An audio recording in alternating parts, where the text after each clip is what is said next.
Yeah, I think this was from my Okay, degraded stuff. your mung bean. Yeah. Okay, okay. Yep. I couldn't remember. I was like, oh, here's your chunk. Yep. Oh my That's from God. the field that we were at earlier. Okay, it's dry. Completely. All right. Whoever's behind the tree may not want to be there because you ain't going to see anything if you're behind that tree. So you might want to come around this way Here, guys. into the better. I need a chair. That's a fancy chair. Where's your chairs? I was going to say, I know she has chairs because she's got baseball kids. Hold the quad, or you good? I'll give this to you too. You can pass it around. So this chunk of stuff came from that field of sorghum that you guys were on today. And you might just want to take a little, a test weight out of it. It's not real light. That's that compacted area, right? No. No? That was off the road in between the wheat and his driveway, I think, the water pump. Oh, okay, that was in the wheat. Yep. So over across, you guys didn't get to see that spot. Get from behind the tree so they can see it. There was a spot that had failed wheat. Yep. And so some of it was allowed to go a little longer than the other. And we took that in the place that didn't have as much standing wheat with seed heads on it. It was all knocked down and pretty well flat. So he had a square about as big as this area here that still had standing wheat in it. And we got that just outside of it. And so same soil type as the stuff on the other side. It's got a little bit of density to it because it used up quite a bit more water than the stuff on the other side of the road. So we'll just pass that around while it's going around. I don't know if I'm supposed to wait for her and her phone video business here or what. Okay.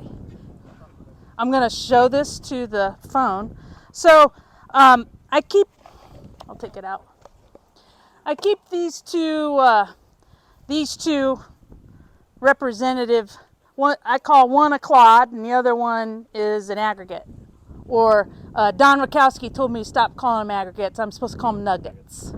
Nuggets, because nuggets are what? I was showing it to your camera. Yeah. Yes, they're worth their weight in gold because it takes quite a bit to get there.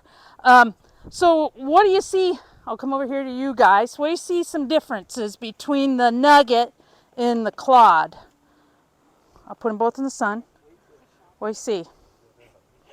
This obviously has got a few more intakes, I would call them. Or Intakes. That's an interesting pores. It has more air intakes in it than this one does. Okay. What else do you see? Anything else? You see anything different? He said this one's got more air intake in it. Okay, color. So this one is darker or this one? This one's darker. What else do you see? Come over here. There's what did Jay say about the papers being stacked on top of each other? Platey structure, yeah. So we've got plates. Yeah. We've got plates. Anything else you see differences? These are the smart kids from NRCS over here. I'm from Nebraska. Is that an excuse? They don't teach you up there, huh? Anything else you see different besides the air intake and the Anybody mentioned the roots? The okay, he's seeing some roots in this one, which we call the nugget versus the clod. I'll let you guys take a look so you can see the difference. So this one here, the nugget, was created using the principles that Jay has talked extensively about that support, feed, and protect soil biology. So we're feeding them with near continuous living roots as possible. And we're also feeding them with really a diverse diet. That's the goal, which we saw in that good cover crop field. There was a lot of good diversity in that. Also, it has minimized disturbance. So this has had what I call a lay period or a perennial break. Some people call it a perennial break. If you go to Josh's farm, he has a perennial break, which is I think the closest one around here that I know of. That has a bit of time in his rotation where he'll put perennials in. That's a lay period. And a lot of them will I think where that all came from was Newman Turner. Have you ever read Newman Turner's Pastures? He's got a really good mix in there that I now noticed Abe Collins stole, and then Green Cover now uses it. So it's an herbal, almost they call it an herbal lay. So it has a lot of different plant types in it, a lot of different grasses, legumes, broadleaves, even some herbs. If you look at the Newman Turner book, his Fertility Pasture, I believe is the name of the book. He was good buddies with Sir Albert Howard. So this Bird Cell Farm, I think is the name of the farm, was his farm that he used to do his research on. Sir Albert Howard did, who wrote the book, the Ag and Men, 1938, I believe the book is. You can get it in some places online, like soilandhealth.org. They've got a library, and you can get the PDF on your e-reader. You can't print it. It's a big honking thick thing. I've got the original book that I stole from the NRCS library in the state office. It's on my desk. It's on my desk. There's no dust on it. I took it off because the whole shelf, there's a whole bunch of them there, of the Year Men Ag books. So they're interesting. And this is what's kind of happened in this soil's life cycle. These are both silt loams, so they're the same soil texture, not the same soil type. And really the only thing that's been different in their lives is the management. This one is from the pan that we'll see on the table over there is a wheat, sorghum, sometimes corn, that changes, fallow till rotation with massive amounts of anhydrous ammonia. I know because it gassed off while I was driving it in the vehicle back from No Till on the Plains. After he had nuked it, I didn't realize it was that close, and it started to convert when it got about 60 degrees, or it was 80 in my vehicle because it was cold, and those buckets started to convert and turn into gassing off their anhydrous. So yeah, it's had a hard life in its life. So it's pretty low in organic matter. I believe what we found out, the neighbor there said, excuse me, it's on an oil well. So that's part of its life too. That's why it's somewhat treated so poorly, because the gentleman is more interested in what he's pulling from under the ground than what he's getting off of the top of the ground. So he just puts out the nutrients and gives it what he thinks it needs, and then runs through that tillage fallow. Hence these little plates that you could see there versus this crumb structure. These are supremely dry and older. So I just use these for demos because otherwise neither one would slake. They would just sit there. Both of them would. So I've got those same soils here. Again, I put it somewhere. Where did I put my other? Oh, here it is. That same soil looks familiar. Light tan, and you can move in. You don't have to stay out there in the tulies if you want to see. Not yet, anyway. And then we've got this aggregate, the nugget. And so, what does it take? We said, from a soil health standpoint, or trying to build soil capital, putting more investment in the land so that it'll give you a good return, is the principles. The living roots, the minimizing disturbance, the keeping the soil covered, or the soil armor, as Jay spoke about, are all really important aspects of the minimizing disturbance and the minimized disturbance and maximizing the soil armor is that protection for the soil biology. Because really what is only lacking in this is the biology at this point. So we've got that biology that's creating these aggregates from being fed through these roots. You can see there's still some root remnants in there. This is now back in a corn bean wheat rotation. It'll be a couple more years. Wow, that's really leaking on my shoe now. So I'm going to put it in because I'm going to run out of water here in just about a minute. It's cracked at the bottom, yeah. So when we put these in here, that's the tillage off the pan. This is that big chunk that was passed around from that that field that you were just in, and this come from the mung bean field. So this is Terrell's field of mung beans, and it is completely crappy looking. And you dig in it, and it's pretty much, it's got a little higher clay content. These others have more silt loam. I believe this one's got quite a bit of clay in it, so you'll see the difference. So what happens? We place them in the tubes, and this is just a physics process. So the water rushes into those air intakes, as you called them, and replaces that air, and that pushes those soil particles apart.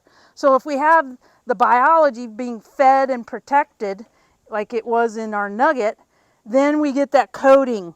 We get those glycoproteins, which is kind of like when you go in and you get a brand new iron skillet, what's the first thing you do to it? You season it. And why do you season it? So it doesn't stick. And what else does that do? Keeps it from rusting. Thank you, Lucinda. She's heard me say this before, so she knows my spiel. Thank you for adding to that. So when we keep that from, so those glycoproteins are being produced by that fungi that's in the soil. So it's grease and a little sugar, and it coats the outsides and makes them hydrophobic. Then we also have those same fungi are in there making that net, a little net, like a hair net, that holds that, keeps it from getting loose. It holds those soils in and protects them inside that nugget so that the biology can hide in those air intakes, the really very tiny ones, so that they're not predated on and turned over into more organic matter, or food, in the case of nutrients and for your plant. But it does add that nice rich color over time. Also, we've got sticky glues from bacteria, like gums that hold actinomycetes, those stringy little critters that coat those and keep them from falling apart. So when it does fall, you see we're losing these meso aggregates to micro aggregates, very fine particles. Here, when we move them, we're losing, this ain't that bad. It hadn't been farmed for 2 years. It hadn't been farmed, so it was fallow with weeds. It had a cover, a nature's cover. Early successional plants. This is, again, that sorghum. Not bad, but it could be a bit better because this is holding together and losing. Here we're losing some smaller sand, silt, and clay particles. You can see it's really, it's losing it.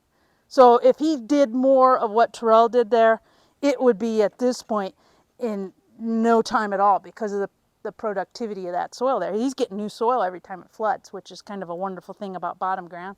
You get replenished every once in a while. So you can see just the difference.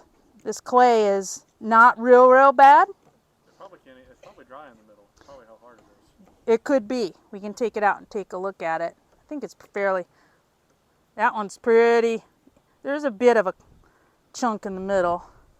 This one, it might be, yep, it's still just a bit dry there in the sun, you can see.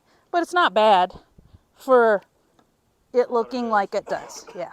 Because most people would say, oh, well, that's a terrible soil because of the color. And you can look at it and you're thinking, golly gee, that don't look so good, does it? Clays are more forgiving, obviously, than our silts. So we do get better organic matter accumulation more quickly than we do in those silt loams.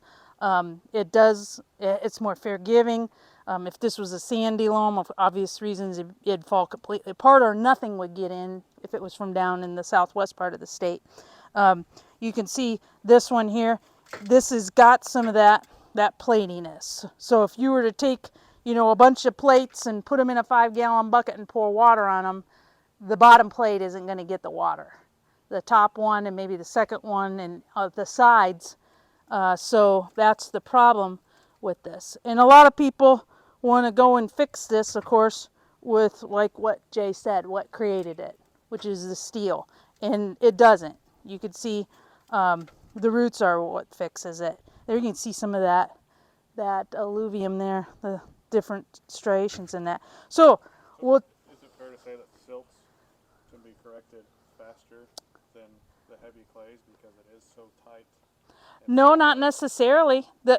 According to our folks in the soils department at our our agency, they say that this has, if you look, there's some soil health attributes on Web Soil Survey, and they'll say this has a higher affinity for improvement than this one ever would, which is a silt loam.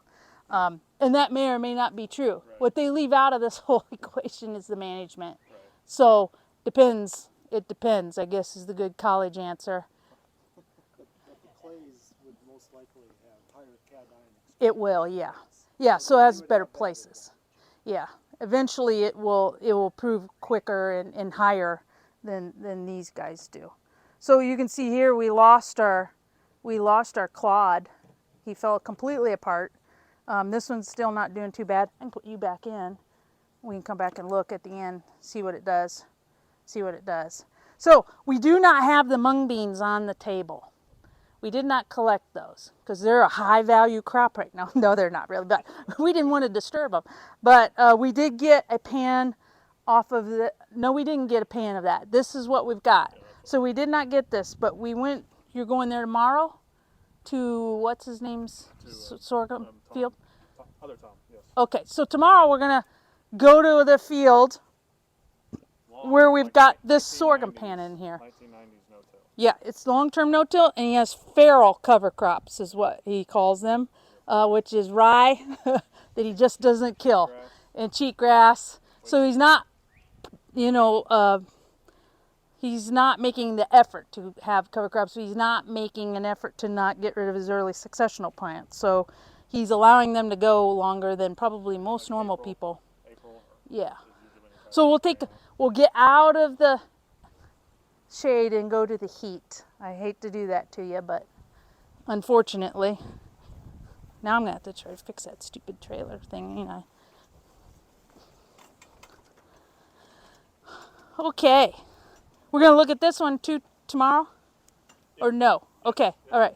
So, oh, did you? Oh, yeah. We need a stick. We need a stick.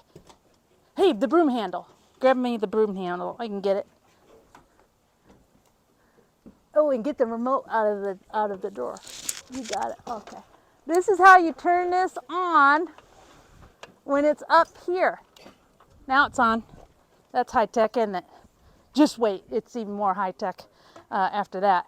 Oh my goodness, my cover crop. So the cover crop field here that we went and visited today is dying in this heat because it cannot handle it.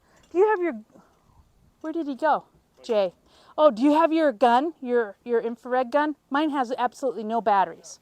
So that'll be fun. Your box is in the building. We'll try that. Before we get to rain, we're going to do some temperature monitoring here to see, because this has been cooking in this sun since 8 o'clock this morning.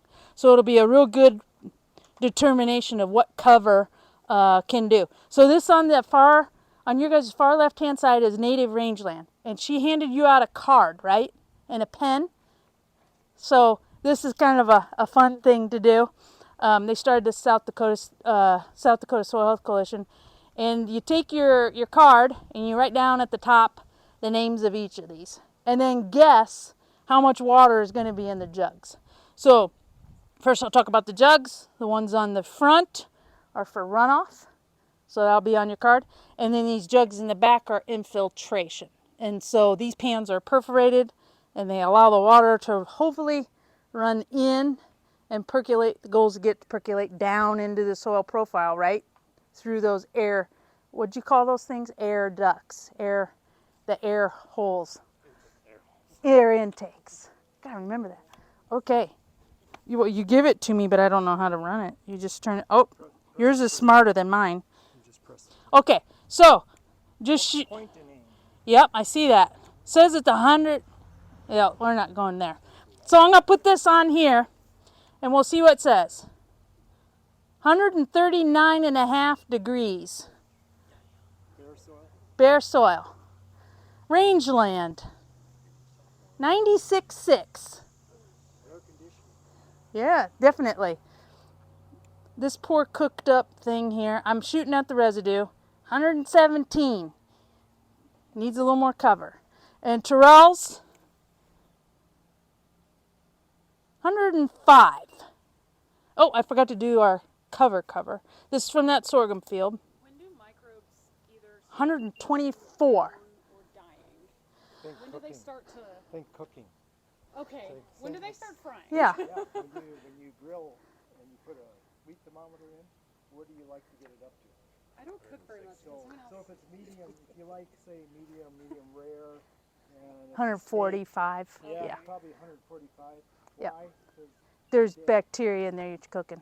You're hopefully. You're not going to be so in eating. the soil, Hopefully not. Yeah. Same story. we're pretty close. Yeah. Yeah, and then the goal, of course, is that they sporulate and they insist, and we've got reproductive, structures in there that when we do come back to something like this or on the end, they'll hatch back out. They're not like they die and they never come back again. Unless you're constantly doing this, then who comes back is going to be pretty limited. But there's some extremophiles, when you think about the pools in Yellowstone, those pools have those extremophile types in there that can survive. That's what makes that beautiful color at Yellowstone in that one, the Glory Pool. So these different managements, of course, like I said, on that far left-hand side is rangeland. And then this is Waco's field here that we're cooking. I feel bad because that looked really good until now. Here's our till fallow pan. This is a pan you'll be seeing tomorrow, which is in between the rows with the farrow cover crops. I guess we're calling them farrow cover crops. He's got some decent amount of residue, but you'll see it's spotty when you go to the field. We tried to find some that had some decent, and there's some places where as you get out of the end rows where he's got some, but it's amazing that it cycles. It was cycling as much as it was, even with the non-planned cover crops. And then this is Terrell's grazing. This was standing up, but we broke it putting in the pan. It's had one grazing on it, right? 3 or 4. Okay, for his hair sheep.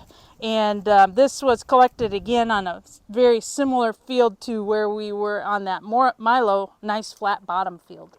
So has good soils there. So what we do is hopefully turn this on and it will rain. I don't want to get this guy wet yet. And we'll see what happens. Oh, sorry. I'm just taking a bunch. Okay. Did we turn the water on? Oh, we did not. Yeah, okay, so now this is going to be a real slow rain.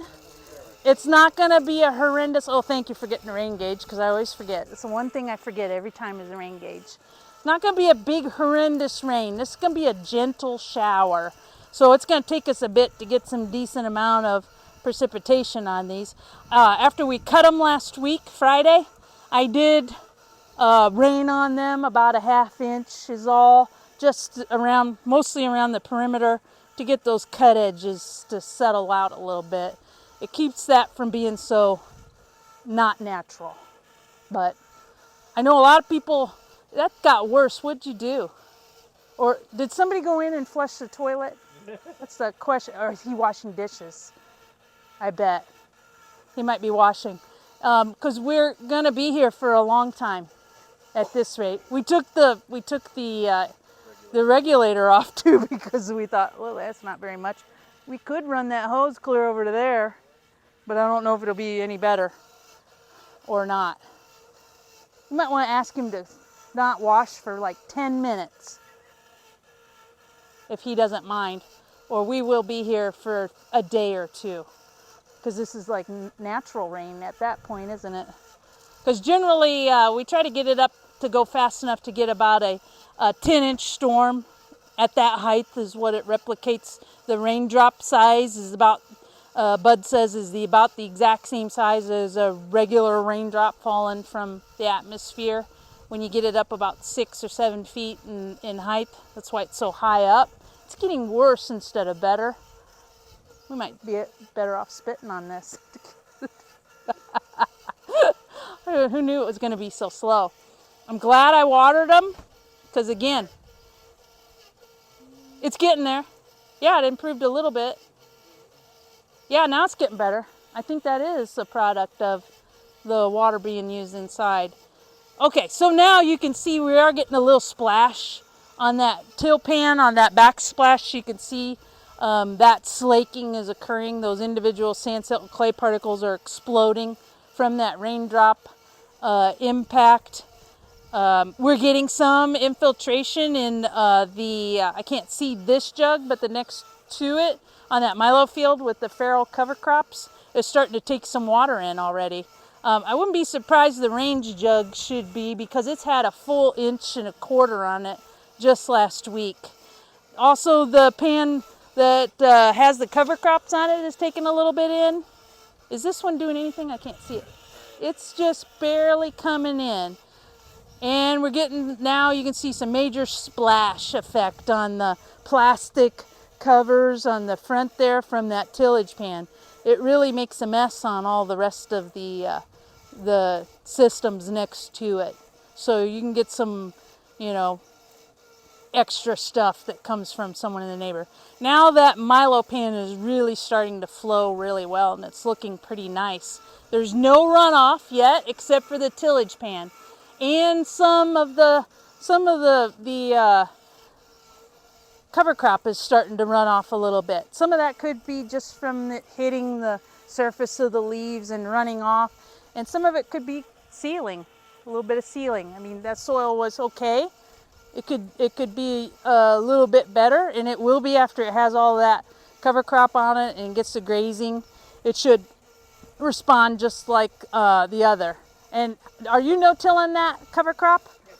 How long has that field been no-tilled? There was 2 tillage passes with a vertical till. But Okay. before that, it had been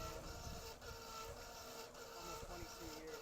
So you had 22 years of no-till, and then you did 2 vertical till passes. Can I ask you why you did that? The guy that bought the new machine wanted to use it for That's a shame. That's a shame. I hate to say that. I actually collected a really good pan. The guy had been in no-till for 20 years, similarly, and for the last 6 has been using vertical till. And he's got big rills out there now. And they're like, we're gonna have to rebuild the terraces, and so we put it on here. We couldn't cut it. We just had to put it in the pan, and oh my gosh, it ran off just like this till fallow thing does. But that's 6 years of continuous. I mean, you can come back from that with some roots, which is hopeful. That's probably why you're getting a little bit of that runoff. But that does do some damage. And it was right next to a 6-year infancy no-till pan, and it was just like night and day, you know, just the difference. So, you know, getting roots in if you do use the vertical tillage is imperative to try to fix that issue. I don't know how much rain we're getting here. I think it's getting close to 1 inch. Looks like it. We're getting real close, aren't we? Not too bad. Tyrell, your pan, okay, we're just going to give some head of stuff. I can show you a picture of Tyrell's pan when we cut it. It was the only place that was dry as a bone at 2 inches. I mean, We got 2 inches of rain on Saturday. dry. So when I watered that, it did go through, but it went around the perimeter, and then I go back in and pack that with my fingers just to keep that preferential flow from happening. So you ask, why is he not taking as much in? A lot of that is because it's filling his pore spaces or his air intakes, wherever you went with your air intakes. It's filling those up. That's why we have that issue with the less water inside that pan. But yeah, because I washed it, and it's also, yes, it's drier because, yeah. Yep. That's why they all look kind of, I try to do that so they look kind of clean and they're not so disturbed. Because otherwise they look like yoo-hoo in the middle. Chocolate milk. So we'll stop it because it's, at least we got, blessed be, cloud cover. Isn't that something? I'm going to get wet. Why did we put this here? Oh yeah, I forget I have this tool that is so much better than what it was, because you can stop it anywhere. And Not got wet. and I could have not got wet. It's been a while since I had something so nice. That's probably why. So we'll let it, you can hear it percolate now. Now, if you come up here and take a gander, take a big giant step up, you can see some bad things happening on this tillage pan. There is some ponding. we've got a little ponding there. You can see there's a corn cob in this, so that's from his corn fallow. So I didn't lie to you. I didn't just make this in the driveway and drive over it a half dozen times and then say that's what it is. Let you take your pictures. But you can hear that infiltration still happening. We might be getting a little bit in this one because it's slowly going in that preferential area there. But I crammed that tight as I could to keep that from happening. And so you can see kind of just the difference. You know, you can see there's some pedestaling where there's some residue. That means it keeps that soil directly underneath it protected, and it allows it to protect that soil surface. So now it's done. Now it's running out the front. I'm not going to flip this one. Where did he go? Oh, there you are. I'm not going to flip this one because I want to use this for the new kids or the range. So we'll do these three, which is covers and grazing, no grazing, and sorghum. And we're having a lot of problems with this thing going someplace, aren't we? And our tillage, yeah. Yeah, we'll take them off and compare if I can get them off because I hate those little crickets. So we did get a little bit. Like I said, there in that front, it went down. If it was continuing to rain, it probably wouldn't have done that. And we got some water in there. We had an inch, just an inch of rain. That's all. Well, crappers, there went that. You had more in there than what I just dropped. You all saw it. Hopefully you got your picture. Okay, and Mother Nature's best, as Dan Gillespie calls it. The best you can possibly do, has all the principles in place, just needs decent management, which that has had. It's had some decent grazing. Not as good of grazing as he would have liked, he said, but it's not too bad because the diversity was there. Look, Cade's pasture would have responded the same way. yeah, maybe a little better because he says he's not as good of a grazer as Cade probably is. The lead plant is coming back. Where did he go?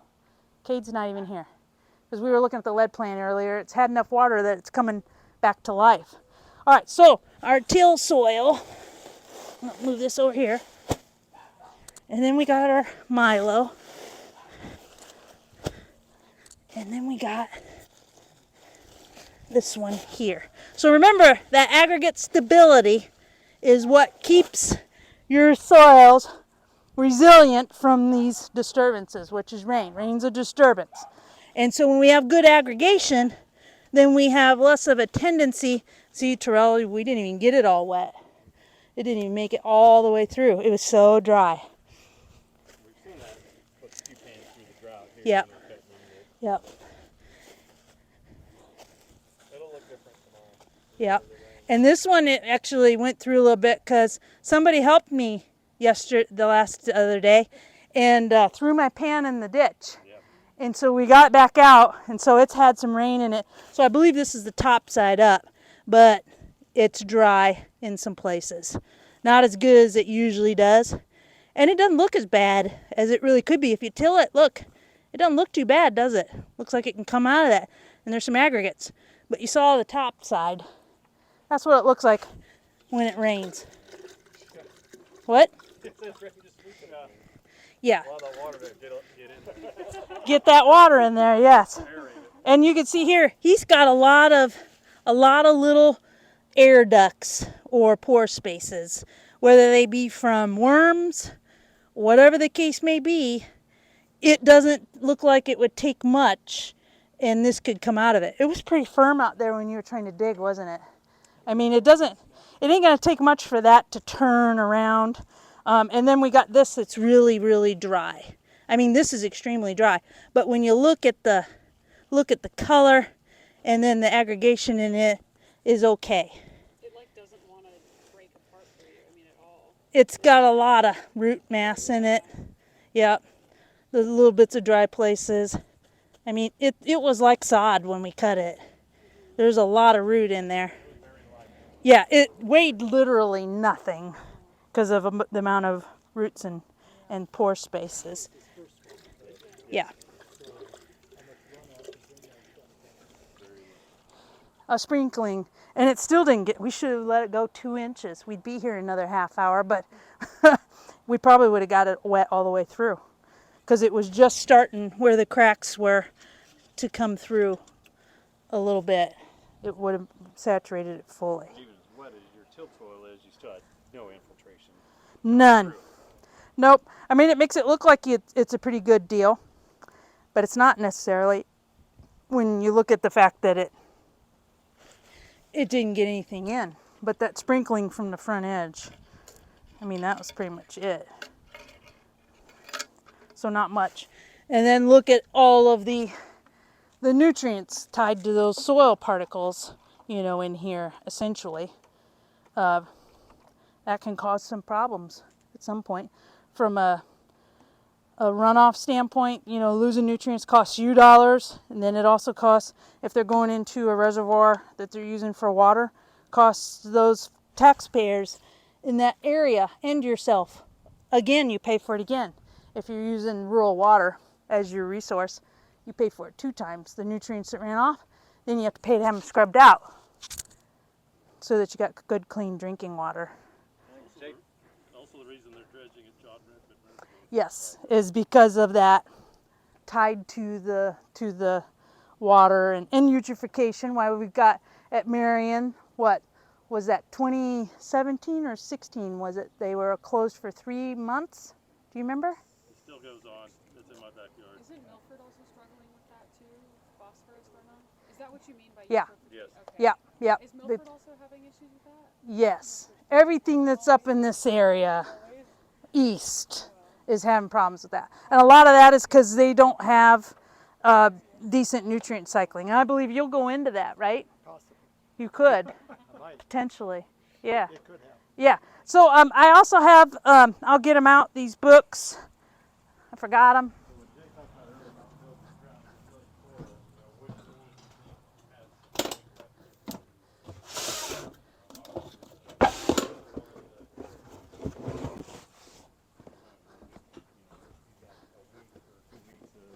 No rain forecasted, where these other 2 are going to be able to keep that reserve.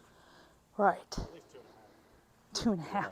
And which one would you pick out to drink today? Because your only drinking source left today. Which one would you take? Actually, today I think I might do Terrell's. His didn't look too bad compared to the native rangeland. I'd probably go over to that Rangeland. right over there. That would be the one I would. Get your carbon pen out and swirl it around and suck it through. Use your straw. Okay, so we've got these books. Some of you may have these already because you've been to a thing that I've done. I think these are the best free thing that NRCS has to offer for us NRCS people that are here. And on the back side of this, if you don't want to read any of all of it, the 10th commandment or the 11th commandment that W.C. Loudermilk come up with on the back here, which is, you know, really downplaying the suicidal agriculture as he terms it. You know, when we think about all of the civilizations that he visited in this short bit of his excerpt from his diaries, which I believe David Montgomery used to help write Dirt. This shows you all of those civilizations that failed. Hence why he calls it suicidal agriculture, because there was no way they could continue that system on that far end there and continue to irrigate, especially in some of those areas. They were filling their irrigation ditches, which you have already heard. How many millions of dollars for John Redmond Reservoir are we paying to get the sediment out? And they were having those issues in the Nile for their irrigation ditches and was having to move, you know, and eliminate those fields because they couldn't irrigate them anymore because of the tillage. And that was in systems that tried to work with nature a little bit better than we do now. Not by much, but a little bit better. So if you want one of these, go ahead and take one. And with that, you guys have any questions? The mud daubers are happy I'm here today because they're really getting to take advantage of the mud piles. What was that? I have to ask the question. Is Jay's or Terrell's cover crop, is it using more moisture Then than what a fallow system would use or what a good crop? I mean, what are we losing? I mean, you say that one was so much drier, was that just a rainfall thing, or was that? Some of it was rainfall, and some of it was because it was growing something. But if you ever listen to Dwayne Beck, and he'll tell you, take the E out of ET, right? Because the evaporation amount that you get off of that tilled pan that is fallow is only 25% efficient compared to when you get to take a crop off. And if you can get your organic matter up to about 3%, especially in the West, which is doable. There's people out there that are doing it. Larry Manhart, I've been following his soil test. He did it in 4 years with grazing, from 2.5 to 3.25, and now I think he's closer to 4. That was just over that short period of time. Makes it more resilient, and it allows you to put the cover crops in more often than having to, time it that, this is going to be a drought year. I may not be able to even put a cover crop out there because my soils aren't resilient enough yet. He had this on that, there's a bottom field. It's on that east side where the feedlot is, Lindsay's. It's down there on that bottom. And so it's pretty dry there. But like he said, he just got rain. We didn't go very far, and that cover crop field was also the same. Really stinking dry. Very dry and very, very hard. And so the rains, it seems like in your area up here, have been really hit and miss. And I don't live here, but I know in Salina, we've not been getting hardly nothing. It seems like it goes around us. It does. I mean, But they do use water. So yeah, it's using moisture because I can go and dig in that, and if we're dry, I can hardly get a shovel in. But if like Milo just got planted and there was nothing ahead of it, you can get a shovel in no problem. There's plenty of moisture there. But they're probably not going to have the earthworms. They're probably not going to have the structure. Nutrient cycling's Yeah, less. When it gets dry, it can look tough, but it also depends on what your goals are. My goal is I need something in front of my sheep always great. So that's my goal. Is I'm trying to grow forward. It's like I understand I might run out of, quote unquote, run out of moisture, but I got something growing. So when it does rain, it's going to grow. I got something there to actually grow and feed my sheep. So. I can give you an example too. When we started to take a look at how do we get water back in our soils, because we had sealed everything off. The 80s and the 90s, if it rained, most of that ran off, and we had a lot of trouble getting it into the soil. And so if you said to one of your farmers, it rained the night before, how much rain did you get? The answer would become 60 hundredths, 65 hundredths, or 70 hundredths, something like that. It was always in hundredths because it was so critical. And then after we started to put cover on the soils and we hydrated those soils, and then the question would become, how much rain did you get last night? The answer became all of it. Yeah, Jimmy. Game changer. And it was just a whole different philosophy even. I mean, but initially we were just saving water all the time. I don't know what we were going to do with it, but we were going to save it.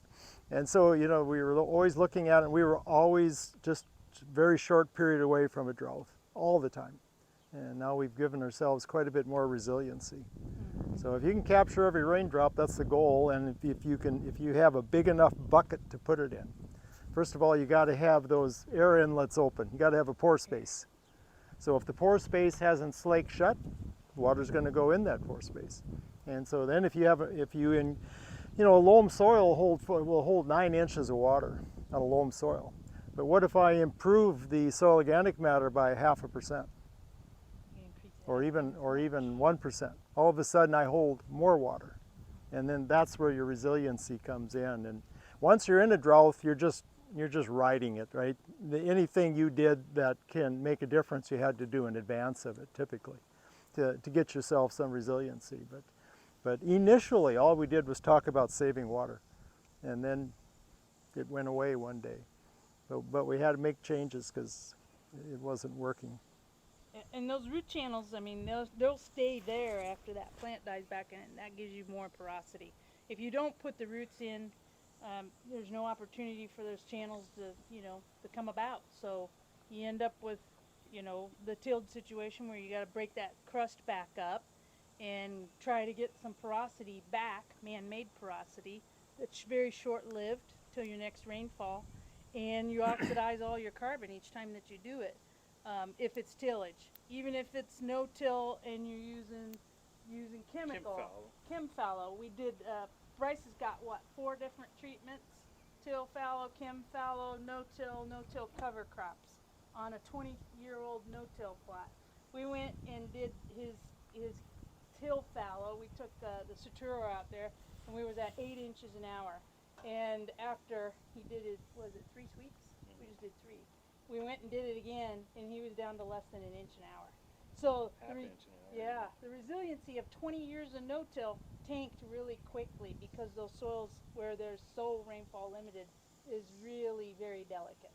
And it didn't take a whole lot for it to go backwards, you know, from having the covers and the no-till, just kind of built that back in. We're not done messing around out there, so we'll go back and take it again and see what happens, you know, in the no-till with the covers. It's going to have covers all the time versus just the no-till. Straight no-till, no covers no more. What's the difference between those two? Because we know 8 inches an hour is the potential. What will it be after that, after a couple of years? So we're in year 2? Is that year 3? Yeah, so we'll have to do it next year and see what he gets. I know you are exactly right. It is very difficult to do because, you know, there's people who would rather grow a crop. I mean, one of your coworkers is one of them, does 9 crops in 5 years, right? And is pretty intensive. But his soils are no better than just a straight no-till system without the cover crops. He hasn't improved them a whole lot from an organic matter standpoint, but the intensity and the living roots are there. He's got 3/4 of the principles. The problem is he's still doing a lot of disturbance from a chemical standpoint, from a nutrient, and then also from the side standpoint. Pesticides are a key component of his system. He's still trying to trick those early successional plants out of, the role they're trying to play, which is keep the soil covered. But Mother Nature is smart, and she'll best you every chance she gets, especially with tricking you with, the way she will make plants resistant. I don't want to go off the conversation, but we can move this Inside where it's inside. cool. But we're playing this flexible, has been Jay's word. So Yeah, that thing will shoot. So, We don't know what that is. would you guys rather just continue with essentially conversation, or do you want Jay to do a presentation, or he can just pull up slides, and if you guys have questions, type of thing, and